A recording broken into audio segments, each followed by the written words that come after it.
Okay, moving on to 32. It says compound A has a higher melting point and boiling point than compound B, and at the same temperature, compound B vaporizes faster than compound A.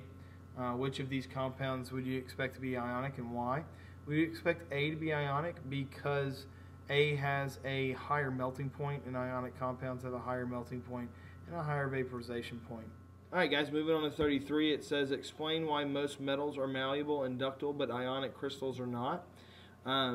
We see that metals are going to be malleable and ductile because of the sea of electrons, and we see that they can shift over atoms and they won't break apart, meaning the positives and negatives don't line up to repel each other, which gives them the ability of not being brittle, and we see that ionic crystals are.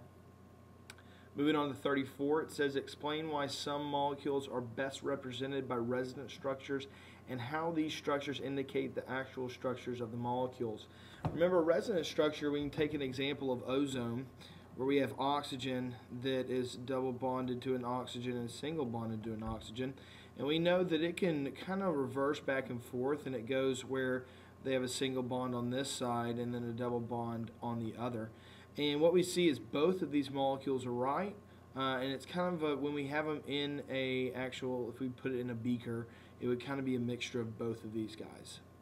Okay guys, moving on to 35 through 40. What we see is it says use the diagram in the table below to classify the bonds of each listed substance as ionic, covalent, or polar covalent. And what this should say is ionic, nonpolar covalent, and polar covalent. Okay, and what we see is that when we're talking about compounds and we're talking about percent of ionic characteristics, remember that if the difference in electronegativity is above 1.7, we classify that in the ionic range. If it's below 1.7, we classify that as polar covalent, and if it's below 0.3, we classify that as nonpolar covalent. So on the first one, what we see is we have fluorine bonded to fluorine. Okay, that means the difference in electronegativity, it's 4.0 minus 4.0, which gives us 0. We know that anything bonded to itself is always nonpolar covalent. So this one's going to be nonpolar. Okay, and then we have sodium fluoride. So we have sodium bonded to fluorine. So we look over here and we find sodium, which is 0.9. And we have fluorine, which is 4.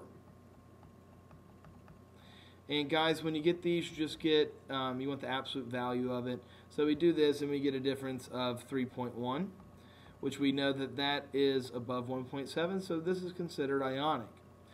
Okay, 37, we have magnesium and oxygen. Magnesium is 1.2, and oxygen is 3.5, which gives us a difference in electronegativity of 2.3, which is again above 1.7, so it's ionic. Okay, now we have carbon and oxygen, carbon monoxide, and we get carbon, which is 2.5. And finding the difference between oxygen, we have 3.5, which gives us a difference of 1.0, which we see that that falls in the range of polar covalent. With calcium chloride, we have calcium, which calcium is going to be, look over here, find it, and it's 1.0. Chlorine is, where'd it go? Right there, and it's 3.0.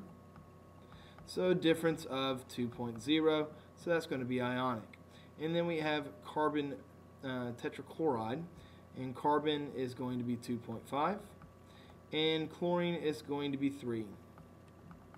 So we see that it's a difference of 0.5, which that falls in the range of polar covalent. Alright guys, that's it for the review. Make sure that you have your packet of notes for tomorrow, the packet that I printed off for you. If you don't have that packet of printed notes, make sure that you go ahead and print those PowerPoints out for yourself so you have them with you. I'd have it, it'd be a good idea to have those. Alright guys, good luck studying.